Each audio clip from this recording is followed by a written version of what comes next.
Hello everybody, welcome to UK Gaming Network. I'm Brian, also known as UKGN Zoidberg, and in a change to our regular video schedule, this week I am bringing you a review of a brand new Amiga game.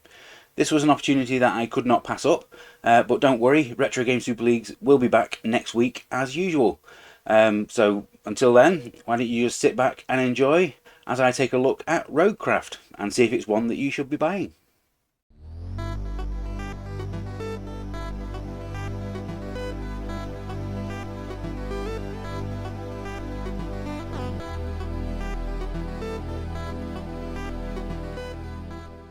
Since acquiring the A500 Mini back in March 2022, one of the things that I've enjoyed the most is discovering an Amiga scene that's still thriving today. A large number of hugely talented programmers are still beavering away, producing brand new games for us to play, some 30 years since the perceived death of the Amiga, and I absolutely love it. Thanks to websites like Indie Retro News and Lemon Amiga, I've been able to discover a number of great titles and keep up to date with upcoming ones. Roguecraft from Badger Punch Games is one such title. I first saw it about a year ago when it was playable in demo form, and I've been keeping an eye on it ever since, waiting for the announcement of a full release. I purposely didn't want to play an earlier version, preferring to wait for the final release. And the final release is now here. In the interest of transparency, I have been provided with a download of the game by the developers themselves in order to write this review, although I have also pre-ordered a physical copy for my own library, and that will be taking pride of place on the shelf behind me as soon as it arrives. So what is Roguecraft? As the name would suggest, it's a roguelike dungeon crawler, where the player battles through 10 randomly generated levels, fighting monsters and collecting treasures. Level layouts and enemy placements will change every time you start a new game, and the action, although essentially turn-based, is fast and fluid. I do like the way that the game can unfold at your own pace. So as you can see, nothing is going to move in the screen until I do. So if I move a space, all the enemies will move a space. And it really helps you plan where you're going to attack the enemies. And you can even try and lure them into the traps, which is nice. Despite the fact that the roots of the roguelike genre can be traced all the way back to Epix's Rogue from 1985, it's only really come to prominence in the last decade, thanks to the success of games like Spelunky, Hades, and, of course, Dead Cells, which, if you're watching this channel, you've already bought, haven't you? By their very nature, these games are designed to encourage repeat plays, by offering something different every time you press start. So is Roguecraft a game that you're going to want to keep coming back to? Badger Punch Games had intended for this release to be a quick adaptation of Rogue 64, which they had produced for the Commodore 64 in 2021. It actually ended up taking 2 years to develop, and in that time they've taken what was a pretty basic looking overhead dungeon crawler and given it a very impressive 16-bit isometric sheen. The visuals are very reminiscent of Gremlin's Hero Quest, but a lot more detailed than that in my opinion. The game's difficulty is determined by which of 3 characters you choose to play as. The warrior is fast and nimble with a strong sword attack, and that makes him the easiest to master and the best choice to start with. The rogue is less powerful but armed with twin blades and a teleport ability, and that takes a couple of minutes to recharge after every use. For the ultimate challenge though, you can try playing as the wizard.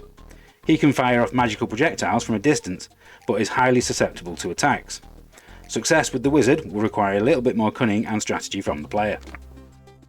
Like I said before, the action is essentially turn-based, but only so much as enemies won't move until you have, and even then they move instantly.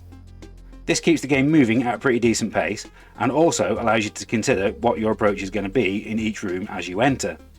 When you encounter a new enemy type for the first time, you will find yourself being incredibly cautious. It helps massively that the controls are simple and easy to use, with the fire button only really being used to select potions within your inventory. Attacks are performed by simply tapping the joystick in the direction of the enemy, making it easy to evade any retaliation. Lying around the floors are all manner of collectibles. Hearts restore your health, whereas blue and red jewels will increase your maximum strength and health respectively. Most of the pickups though are potions. Green potions are always used for your health, but what you get from the red or blue bottles changes with each new game. You could find that they wipe out all the enemies on screen, reveal the layout of the current floor, or even make your character drunk for a few moves. Using one is the only way that you'll find out what it does. Each floor also contains one secret room for you to find. This usually contains extra potions, treasure chests, and even sometimes enemies.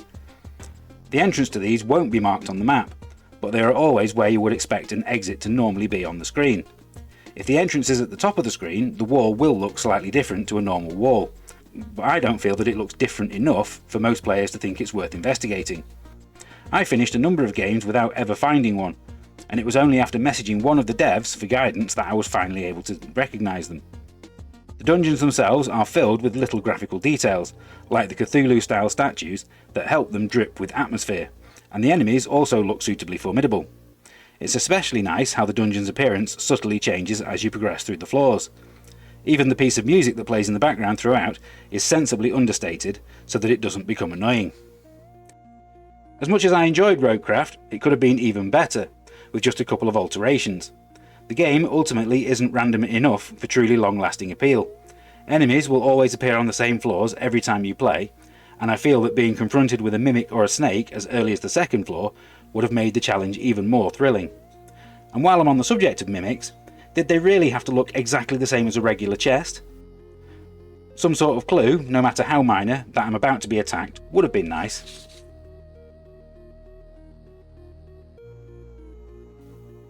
Roguecraft is a brilliant title with only a few minor missteps, like the lack of a high score table, that hold it back from classic status.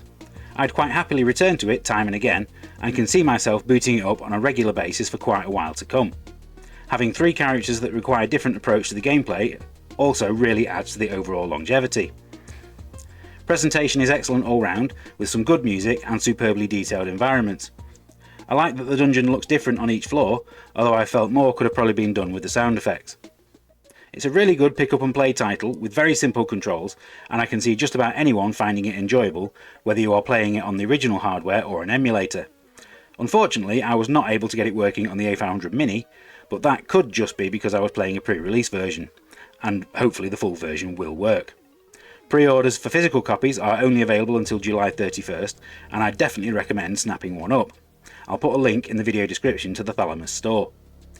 If you enjoyed this review, please give us a like and subscribe, and maybe check out some of our other Amiga videos on the channel by clicking one of the playlists on screen now. Thank you for watching, happy retro gaming, and I'll see you soon.